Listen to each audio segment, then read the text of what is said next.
আজ সন্দেশখালীতে পৌঁছয় রাজ্য শিশু সুরক্ষা কমিশন। খুলনা দ্বীপের শীতলিয়ায় শিশু সুরক্ষা কমিশন বিজেপি কর্মী ভুজঙ্গ দাসের বাড়িতে কমিশনের প্রতিনিধিরা, চেয়ারপারসন তুলিকা দাস, উপদেষ্টা সুদেষ্ণা রায় সহ 6 সদস্যের প্রতিনিধি দল তারা গিয়ে পৌঁছন। কারণ ভুজঙ্গ দাসের শিশুকে ছুঁড়ে ফেলার অভিযোগ ছিল।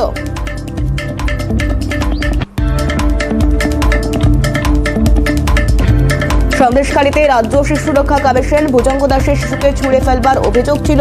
সেই অভিযোগ শুনে অভিযোগ খতিয়ে দেখতেই ভুজঙ্গ দাসের বাড়িতে পৌঁছন তারা। কি জানাচ্ছেন শুনুন।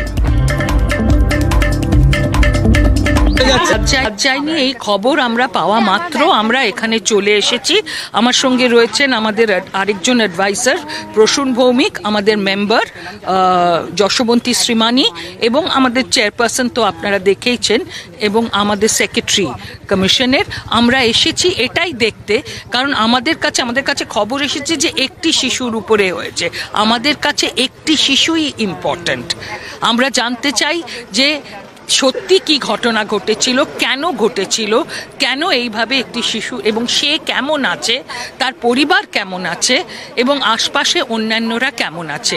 এটাই হচ্ছে আমাদের মূল উদ্দেশ্য। তো 24 ঘন্টা এখনো হয়নি, 24 ঘন্টার মধ্যে নিশ্চয়ই, তার মধ্যেই আমরা চলে এসেছি। সুতরাং আমরা ওখান থেকেও যেরকম রিপোর্ট পাবো, আমরা পার্সোনালিও আমরা একটা টিম করে এসেছি দেখতে। আমি খালি শিশুদের অধিকার লঙ্ঘন হচ্ছে কিনা সেটা দেখব, এবং এটা আমি কোনো রকম রাজনীতি দেখি না, কোনো রকম আমাদের কমিশন কোনো রং নেই আমাদের। আমরা যেটাকে স্পষ্ট মনে করব, যেটা দরকার মনে করব, সেটাই আমরা। জাতীয় শিশু সুরক্ষা কমিশনের সঙ্গে কোনো যোগাযোগ বা তারা আপনাদের সঙ্গে কোনো যোগাযোগ করেছে? তারা কোনোদিনই করেন না। তারা দিয়েছেন, আমরা সেটাও মিডিয়া মারফত জানতে পেরেছি যে তারাও চিঠি পাঠিয়েছেন বিষয়টি দেখার জন্য। গতকাল বিকেলবেলা একটি সংবাদ মাধ্যম, তারপরে বোধহয় আরেকটি সংবাদ মাধ্যম, প্রথমেই আমরা একটি সংবাদ মাধ্যমের জানতে পারি যে এরকম একটি শিশুকে মায়ের কোল থেকে টেনে ফেলে দেওয়া হয়েছে। কিন্তু সেটা কোন শিশু, কোন পরিবার, এরকম ভাবে কিছু আসেনি আমাদের কাছে খবরটা।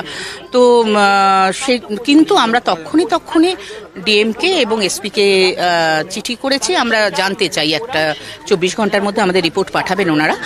কিন্তু একই সঙ্গে আমাদের মনে হয়েছে যে আমাদেরও আসা খুব দরকার।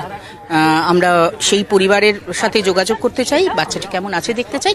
আর এসেছি যখন, তখন আরও কয়েকটা ব্যাপার তো আমাদের দেখার কথা, যেমন অন্যান্য শিশুরা কেমন আছে। একটা অশান্ত পরিবেশ তো চলছে, সেখানে অন্যান্য শিশুরা কেমন আছে, পরীক্ষা চলছে, সেটাতে আমরা একটু দেখতে চাই যে উচ্চ মাধ্যমিক পরীক্ষা ঠিকঠাক মতো চলছে।